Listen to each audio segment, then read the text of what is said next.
ان کا پہلا سوال ہے کہ نماز کے بعد دعا، نماز کے بعد دعا کے حوالے سے 3 قسم کے بزرگ ہیں، نام نہیں لیں گے لیکن ادب سے گفتگو کریں گے، یہ بھی تخصص ہے کہ آپ نے اختلافی بات کیسے کریں۔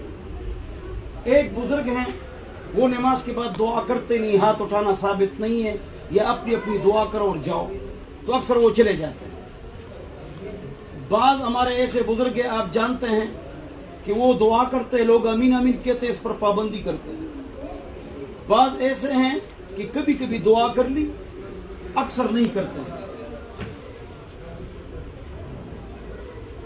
لیکن امام کا دعا کرنا، لوگ کا امین امین کہنا، اس کی کوئی دلیل دنیا میں نہیں ہے، اس لیے ہماری فقہ حنفی میں بھی نہیں ہے۔ امام دعا کرے لوگ امین امین کہتے ہیں۔ عید میں، جمعہ میں، بڑی مجلسوں میں امام دعا کرے لوگ امین کہے۔ توجہ،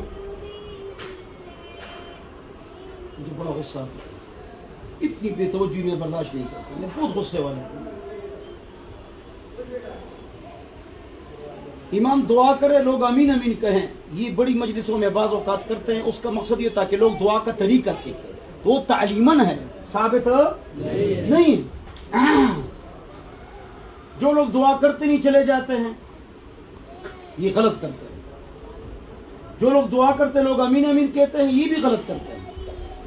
ہم لوگ جو کرتے ہیں ہمارے اندر بھی غلطیاں موجود ہیں، ہمارے بھی اکثر لوگ دعا کرتے ہیں، ثابت نہیں ہے۔ ثابت یہ ہے کہ امام اپنی دعا کرے، لوگ اپنی دعا کریں۔ امام مقتدیوں سے پہلے، مقتدی امام سے پہلے نکل سکتے ہیں، یہ طریقہ سے دلائل دیتا ہوں۔ جو لوگ اٹھ کے چلے گئے، دعا نہیں کرتے ہیں، ہمارے بزرگ، ان کو آپ جانتے ہیں، تو یہ بخاری شریف کا باب ہے، باب رفع الیدی فی الدعاء، دعا میں ہاتھ اٹھاؤ۔ باب استحباب دعا بعد صلاۃ المکتوبہ، بخاری میں فرض نماز کے بعد دعا مستحب اور سنت ہے۔ آپ کہاں جا رہے ہیں؟ تو پونے سے خبر، بخاری سے دعا والے ہاتھ اٹھانا اور نماز کے بعد دعا سب۔ ابو داؤد، ای دعا اسمع، کون سی دعا زیادہ سنی جاتی ہے؟ فرض نماز کے بعد دعا زیادہ سنی جاتی ہے، تم تو چلے گئے۔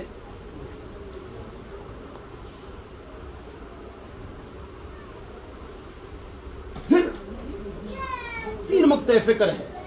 ہم بریلوی بزرگ، ہمارے اہل حدیث موحد بزرگ اس طرح طریقہ، تاکہ وہ سن بھی لے، دیکھ بھی لے، تو دلیل کی طرف ان کی توجہ، اس میں کسی کی گستاخی مت کرو، بولو انشاءاللہ۔ سب ہمارے بزرگ ہیں، اصل چیز شرک و بدعت سے بچنا ہے بس۔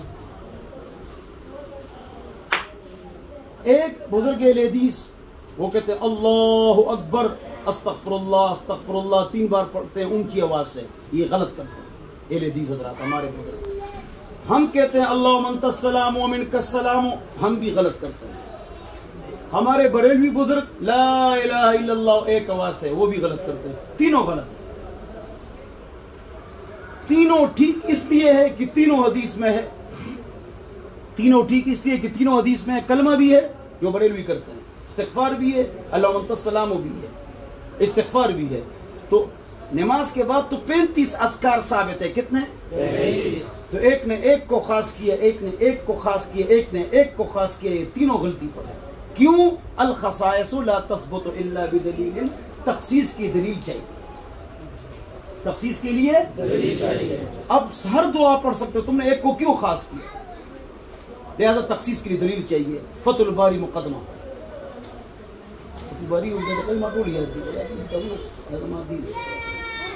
الخصائص لا تثبت الا بدلیل، تخصیص کے لیے، یہ تینوں غلطی پر ہے۔ اگر آپ ناراض نہ ہو، تینوں بدعت میں مبتلا ہے، ناراض نہ ہونا۔ میں کیا کرتا ہوں؟ سلام کے بعد میں کہتا ہوں استغفر اللہ، کل کہتا ہوں لا الہ الا اللہ ایک آواز سے، تو بدعت ہے، ویسے ثابت ہے۔ جتنے اذکار ہیں اس میں سے ایک ایک، کبھی کبھی ایک، کبھی 2، لیکن اونچی آواز سے، کبھی کبھی اکثر خاموش، اکثر۔ اس لیے بخاری شریف میں آتا ہے کانا علی عہد رسول اللہ، ابن عباس، عائشہ رضی اللہ عنہ، حضور کے زمانے میں اس طرح ہوتا تھا، بعد میں کیا مطلب کہ یہ ختم ہو گیا۔ وہ بھی لوگوں کو دعا کا طریقہ سکھانے کے لیے، جس طرح حضرت عمر نے سبحانک اللہم اونچی آواز سے بولا۔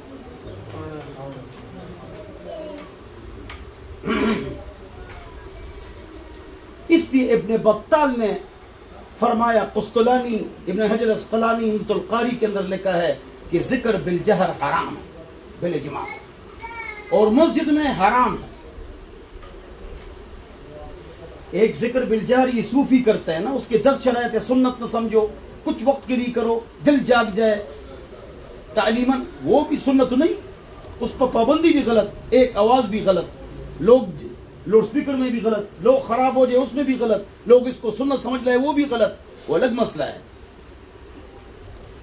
علم آ رہا ہے نہیں آ رہا ہے؟ 8 سال میں فرق معلوم ہو جائے گا آپ کو۔ لہذا ہم سب غلطی پر ناراض نہ ہونا۔ سلام ہم نے پھیر لیا، بالکل آواز نہیں نکالنی ہے، ذکر بالاجماع مسجد میں اور بالجہر حرام ہے، لہذا آواز نکالنی نہیں، نہ کلمے سے، نہ درود سے، نہ اللہم انت السلام، کسی سے بھی آواز نکالنی نہیں ہے، کبھی کبھی نکالنی ہے تاکہ لوگ ذکر کا طریقہ سیکھیں، تعلیماً، ہمیشہ نہیں۔ لہذا سلام پھر ہے، السلام علیکم،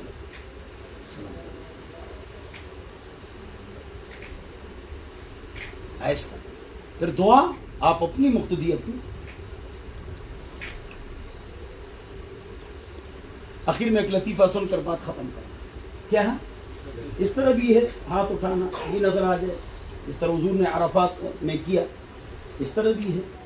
سنت یہ ہے کہ 2 ہاتھوں میں فاصلہ ہو چہرے کے سامنے، توجہ چاہیے، باقی رو یا رونے کی شکل اختیار کرو، آگے پیچھے درود شریف پڑھو، پہلے عربی دعائیں کرو، اور 24 گھنٹوں میں ایک بڑی دعا کر لیا کرو، لمبی، بولو انشاءاللہ۔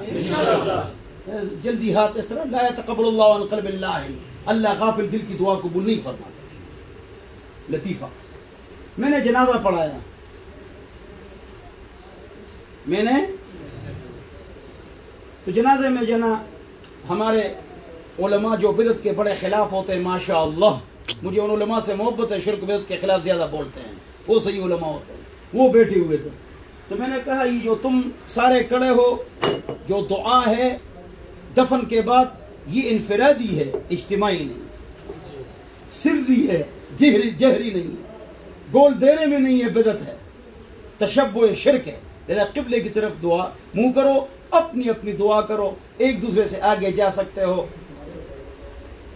تو وہ جو ہمارے بزرگ تھے شرک و بدعت کے مخالف، اچھے نیک علماء، انہوں نے کہا مفتی صاحب اس پر ہم نے کبھی بھی عمل نہیں کیا، کہہ رہے گڈ، میں نے کہا شل لند، اور بس بند ہے۔